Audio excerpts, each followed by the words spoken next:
I'm here with a writing group out of Poco, and I decided to join a group that wanted to come up to Riverview to do some writing workshops and to do a drive around tour and a walk around tour. We managed to get our drive around tour in. I've never driven around Riverview, aka Essendale, and it was really interesting. I've never seen these old buildings up close. So we had a lot of good photo sessions and got our subconscious minds rolling so that we would have material to work with to write. Well, our theme today, light theme, was institutionalization. So one of the things we did was we brought objects that we thought were symbolic of being institutionalized, and then we did some short writes in order to get either some poetry down or some narrative down, either triggered by talking about those objects or just triggered by walking around Riverview and looking at the old buildings.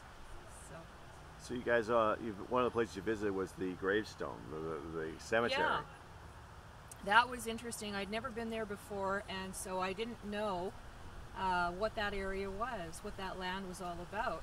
But driving into it, it had the feel of a cemetery, just the design of it. So I guessed cemetery, and sure enough, we got out of the cars, went over and started kicking around in the grass, because the grass is eating up the gravestones. You can't really see them unless you go up close. And so it was surprising to see gravestones that said Jane Doe died, and then the year that the person presumably was buried there. There were quite a few Jane Does. I didn't see any John Does. And then there were gravestones with people's names on them. Last names only, no birth dates, but a death date. That was a little creepy, but also very interesting. As a writer, you're always trying to get in touch, or I think most writers are trying to get in touch with those areas deep inside ourselves that might be interesting for a story, might reveal something about ourselves to us, might bring up or evoke memories, things we've forgotten. So all of that becomes fabric that we can work with to start our writing, to write about what, sometimes it's hard to know as a writer, what really interests you until you try something different. Creativity is everywhere. You've just got to invite it in.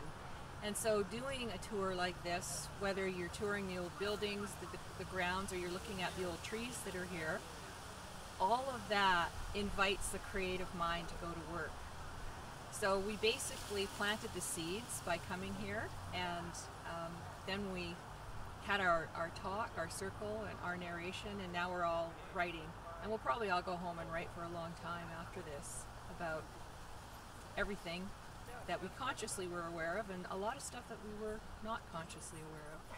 Well, I'm a writer. I've been currently working on a long fiction novel, a series of them actually, and the writers group has really helped me sort of develop my writing and learn about different things. I think it's really great, artists getting together and having a community like this, especially when a lot of people, they feel like, oh, I'm the only one who does this, I'm the only one who spends time writing dumb stories about nothing, and they feel very isolated. And I think that communities like this and projects like this, where you bring artists together, they really bolster all of the artists who are involved, and they really make a real difference, or showing that what we're doing means something and can mean something to other people in other communities and other areas. It's not just you sitting in a dark room writing by yourself.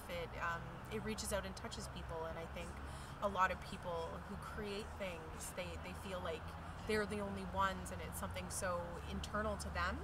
And I think groups like this and trips like this and doing these types of things is really great to sort of build artists up so that we recognize them more, and there's more bolstering of other people's creativity.